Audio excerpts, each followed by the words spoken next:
Assalamualaikum warahmatullahi wabarakatuh. Apa kabar sahabat Faisal? Hari ini cuaca tidak mendukung. Semoga kalian semua dalam lindungan Allah Subhanahu wa taala dan selalu sehat-sehat selalu.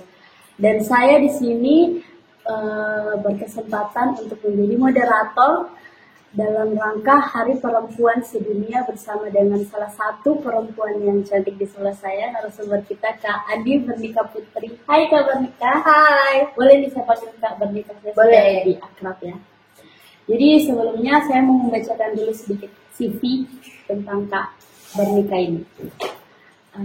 Andi Bernika Putri Rahmadani, eksekutif Ramadhani. highly motivated law student who recognize her skill in public speaking, hosting events, negotiating, and passionate about volunteering. She is a competitive person and able to adapt to various solutions, gender equality, activists, and women empowerment in social media. Wow. And also able to communicate well with all and have great enthusiasm and motivation to learn new things.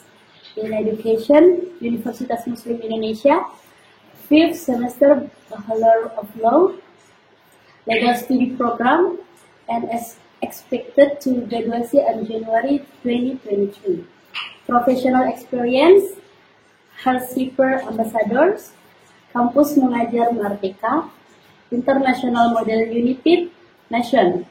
Organization experience, Women Choice Founder, Turun Tangan Makassar Head of Media Creative Team, Staff of Kanal Edukasi Anak Binaan LPKA Kelas 2 Maros, Forum Intellectual Study Club, Liaison Officer and Middle East Group Discussion, Staff of Information and Communication Center, and Achievement, Delegate of Mongolia Council and Women at Global Millennial Moon, juara favorit kompetisi Cipta Karya Study Club, Fakultas Hukum UI, partisipan National English Olympiad in Universitas Brawijaya Malang, the winner of speech in Mudarat Sugra IPM 2016 and 2017, participant of Indonesia CDGS, and the winner of speech in Mudarat Sugra IPM 2016 and 2017.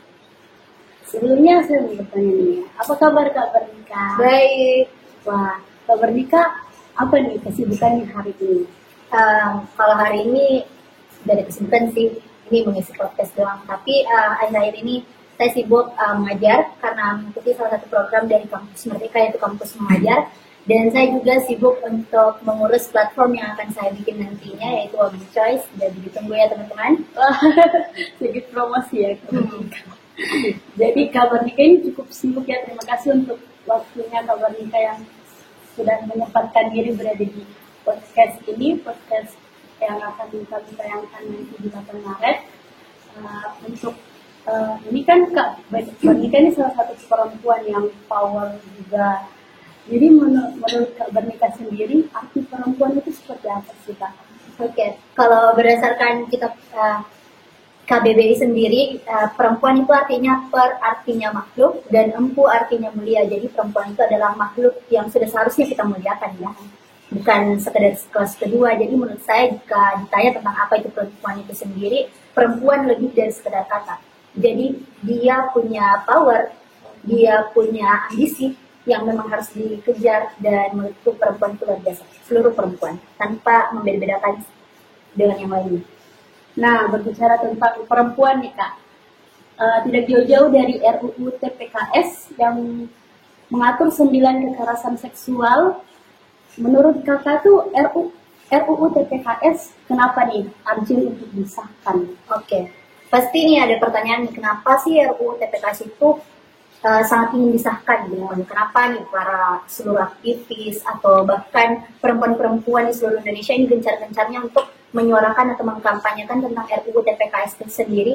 Sebelumnya saya jelaskan dulu apa sih itu RUU TPKS. Nah, RUU TPKS itu rancangan undang-undang rancangan undang-undang tindak pidana kekerasan seksual. Jadi di dalamnya itu mengatur tentang tindak pidana kekerasan seksual. Jadi kenapa harus segera disahkan? Karena regulasi hukum yang ada yang kemarin cuman diatur 2, yaitu pemerkosaan dan pelecehan. Sedangkan gimana nih kalau misalnya kita dilecehkan secara online gitu kan, kita kan bingung gitu mau melapor di mana, dan kita tidak dilindungi payung hukum yang jelas. Jadi jika RUU TPKS ini sendiri disahkan, maka akan melindungi hak-hak orang-orang yang terkena pelecehan, baik itu verbal ataupun non verbal, baik itu perempuan ataupun laki-laki, baik itu semua, pokoknya untuk semua kalangan, not for women but for all of us. Begitu.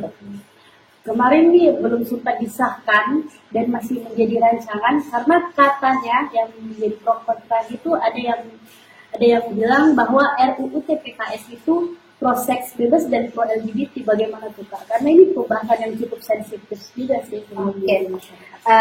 Berbicara tentang pro seks bebas dan LGBT ya. Yang pertama saya bahas tentang pro seks bebas dulu ya. Nah, apa sih sebenarnya seks bebas itu? Nah, sedangkan yang diatur dalam kitab undang-undang itu sendiri ya cuman undang-undang tentang perzinahan. Sedangkan yang dijerat dalam pasal perzinahan itu adalah ketika satu laki-laki atau satu perempuan salah satunya telah terikat perkawinan atau pernikahan secara sah secara negara, itu terjerat pasal perzinahan. Sedangkan kalau misalnya keduanya tidak terikat perkawinan, itu tidak dikenakan pasal perzinahan. Itu namanya seks bebas. Jadi dari segi mana proses bebasnya, sedangkan di Indonesia sendiri masih marak nih pernikahan siri, nikah siri. Oke, nikah siri kan sah secara agama, tapi pernikahannya tidak terdaftar di dalam negara, jadi itu tetap dikategorikan sebagai seks bebas karena tidak disahkan oleh negara tapi hanya agama. Nah, sedangkan LGBT kok dikatain pro LGBT? Beberapa kali saya juga berdiskusi dengan teman yang mengatakan bahwa RUU TPKS ini pro LGBT. Saya mengirimkan draft RUU TPKS sendiri. Terus saya bilang, coba deh cari bagian mana RUU TPKS yang pro LGBT. Sedangkan maksud dari RUU TPKS itu sendiri, kenapa dikatakan pro LGBT? Padahal kekerasan seksual kan tidak hanya terjadi antara perempuan dan laki-laki, laki-laki dan perempuan. Tapi pelecehan seksual itu sendiri bisa saja terjadi antara perempuan sama perempuan, laki-laki sama laki-laki gitu. Jadi tidak ada spesifikasi tentang yang kena pelecehan seksual itu cuma perempuan, yang kena pelecehan seksual itu cuma laki-laki, tidak ada. Dan itu tadi aku lupa bahas, kenapa dikatakan pro seks bebas, karena ada dalam pasal tersebut yang mengatakan tanpa persetujuan. Jadi kalau disetujui berhubungan seksualnya berarti itu pro seks bebas dong. Padahal sebenarnya itu yang jadi tolak ukur, itu jadi kata kuncinya. Apakah tindakan tersebut masuk ke ranah pelecehan seksual atau memang seks bebas gitu. Jadi yang saya tangkap nih Kak, yang paling banyak sekali disoroti di dunia itu perempuan, wanita ya. Mau dari pakaian, mau dari pergaulannya, bagaimana tuh Kak? Maksudnya ya kenapa wanita terlalu disoroti akan hal itu, pakaiannya terlalu seksi, pakaiannya terlalu seperti ini, seperti itu, pergaulannya kok bisa sampai malam, seperti itu. Oke. Narasi-narasi seperti itu terjadi karena konsep patriarki di masyarakat kita semakin mengakar. Kenapa? Kenapa kita mengkotak-kotakan perempuan? Cewek nakal, cewek culun, cewek begini, cewek begini. Terlalu banyak label untuk perempuan. Padahal jika dilihat, contohnya saya mengambil kasus misalnya ada perempuan kena pelecehan seksual. Pasti yang disalahin pasti pakaiannya kan. Padahal sebenarnya korelasi antara pakaian dan pelecehan seksual itu sangat jauh, sangat berbeda. Jadi itu tadi, balik lagi, sebenarnya yang menyebabkan perempuan terlalu disoroti adalah mereka dianggap sebagai manusia kelas kedua, dan mereka dianggap sebagai makhluk inferior, makhluk yang lemah, hanya sebagai objektifikasi. Karena kenapa? Budaya patriarki, kembali lagi, semuanya karena kita terlalu meromantisasi tentang patriarki itu sendiri, terlalu dibiasakan. Ya. Terus kalau misalnya di suatu organisasi nih Kak, ada perempuan, ada laki-laki, terus saling senda gurau, kan kadang-kadang tuh ada juga terselip pelecehan juga Kak di senda guraunya itu. Dan kalau itu seperti itu kayak gimana? Karena itu sudah menjadi kebiasaan di sekitar masyarakat ya. Gitu. Oke, paham Pak. Jadi tentang sexist jokes ya. Ya, sexist jokes itu sudah dianggap normal oleh masyarakat kita. Jadi ketika misalnya kita nih lagi di satu tongkrongan terus tiba-tiba teman kita ngomong kayak, kayaknya perempuan ini kayak gini nih, atau misalnya dia cewek nakal kayak gitu kan, tapi dia bercanda atau bau parfummu kayak Duan lah misalnya. Itu sebenarnya seksis jokes. Kenapa? Karena meng-highlight satu hal yang tidak perlu untuk dibahas. Kenapa? Kenapa hal tersebut terjadi? Ya karena itu kita terlalu menormalisasi semua hal. Jadi ketika misalnya ada satu orang yang berani untuk speak up, berani untuk bilang ini salah, itu tidak pantas untuk dijadikan candaan, orang tersebut dianggap sebagai social justice warrior. Karena itu tadi, semuanya berasal dari pikiran dan lingkungan. Lingkungan sangat berpengaruh. Kenapa bisa seksis jokes dinormalisasikan? Kenapa bisa ada satu orang yang dengan berani lantang menjustifikasi perempuan lain atau orang lain? Karena tadi sebelum menyampaikan bahwa tema kita kali ini itu hapus ancaman kekerasan, wujudkan ruang aman untuk perempuan. Nah, ruang aman nih Kak, kita bahas tentang ruang aman untuk perempuan. Bagaimana caranya kita wujudkan ruang aman untuk perempuan-perempuan yang telah mengalami pelecehan dan takut nih untuk speak up? Banyak sekali nih terjadi di beberapa tempat, mereka takut untuk, dan mereka juga bingung nih mau lapor dan speak up kemana gitu. Oke. Jadi mengenai tentang bagaimana kita menciptakan ruang aman kepada penyintas kekerasan seksual, itu dengan cara mendengarkan. Yang paling pertama yang harus dilakukan adalah ketika misalnya ada seorang korban yang menceritakan pengalamannya kepada kita atau kepada satu circle gitu kan, kita hanya perlu untuk mendengarkan mereka, mendengarkan, memvalidasi perasaannya. Kita tidak punya hak untuk menjudge apa yang terjadi pada saat itu. Kita tidak berhak untuk memblaming perasaannya.